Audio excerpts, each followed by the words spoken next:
Founded almost 4 decades ago by Scott Nickel out of Mendocino, California, Ibis was primarily known for their steel and titanium frames up until the early 2000s. Since then, their frame material of choice has been carbon fiber. Known for its high strength to weight ratio and the ability to mold it into the beautiful frames that Ibis designer Roxy Lowe is known for, it is still a fairly expensive material to work with. Now, as mountain biking's popularity has grown, there's a large contingent of riders that pushes their limits and isn't really interested in spending $3,000+ on a carbon frame. Ibis's answer to that, and their first aluminum bike in almost 20 years, is this.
So, we just saw Rich out on Ibis's Ripmo AF. Rich, what's going on with this bike? Yeah, so this is Ibis's first foray in quite a while back into metal bikes, which I'm pretty into. And besides just being an alloy Ripmo, this bike also has a whole degree slacker in the head tube. The carbon Ripmo is at 65.9 degrees, so we'll say 66. They have slacked this out a whole degree, so it's 64.9, so we'll say 65 degrees. So slacker out front for kind of a more aggressive ride, and then also they have revised the DW linkage in the back to be slightly more progressive and also be amendable to coils. So has the DVO Topaz on here, which is their air shock, but these are also going to be available with the DVO Jade X, I believe is what it's called, which is their coil shock. And then some other companies like RockShox will also have a coil for this bike. Yep. So I talked with the people over at Ibis. It sounds like Cane Creek will have a shock that works with this bike, and they're testing out some other ones just to make sure there's enough bushing overlap and that you won't encounter any problems. But I think that was a thing with the original Ripmo. People, A, wanted to run a coil shock that's a pretty aggressive bike, and people like the benefits from a coil, but you just couldn't do it. Now, like I said, you've been spending a good bit of time on this bike. Let's look at it as its own thing, other than just an alloy Ripmo. What are your first impressions on this bike? yeah, it's definitely more than just an alloy Ripmo. Like I said, they slacked out the whole head tube a whole degree, so it's definitely a more aggressive bike that is conducive to like really steep terrain, really chunky terrain. This is kind of like the Ripmo, but just ready to rip. AF. AF, yes. It's because of these changes, I get the impression that it's sort of a little more geared towards rowdy riding, kind of huck and pray type stuff, people that are just trying to send it. But it is still a Ripmo. One thing I really liked about the original carbon Ripmo is that it, across the board, no matter what kind of terrain you're riding in, people loved it. You know, whether you're on the sort of alpine single track of the Rockies or out east on sort of the rolling hills they have out there. You said it does descend. Obviously, the changes they've made are good for that. How about climbing across the board? What are your feelings on this bike? Yeah, I mean, generally with any DW link bike, these things pedal like a dream. It's hard to beat that linkage. And, you know, it's the same seat tube angle, same tried and true DW linkage. So this thing pedals awesome. And even with it being an alloy frame, it's a little heavier than the carbon, but I didn't feel like I noticed it at all on the uphills. You know, on the downhill, yeah, I do kind of like that metal feel. It just, you pick your line and you go for it, and don't have to worry, kind of like you said, just huck and pray. Okay, cool. Now, one of the big things on this bike, it is a little heavier. I think I heard about 2 pounds heavier per size. The build kits, and obviously an alloy frame, we can bring the price point down a little bit. We're bringing in, I believe, 2 of the 3 build kits. We can order the SLX one, but tell us about, you're on the NX build. We'll also be getting a GX build. Tell us about what they're speccing on here, how you feel about the parts. Yeah, absolutely. I would say that is probably one of the highlights of this bike. $29.99 for the NX build kit. That's insane. Carbon Ripmo frame is $29.99.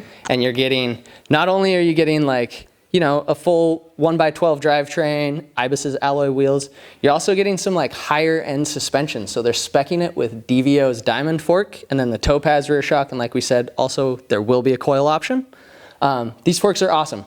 Most like $3,000 builds, you're getting like a standard like fork that has a lockout on it, and that's about it. Yep. This thing has high speed and low speed compression adjustment, and then they also have what's called OTT, or off the top, and it's basically bottom of the fork, you can adjust kind of the sensitivity at the beginning of the stroke on that fork. So that is like insane that you're getting this high end of suspension on a $3,000 build.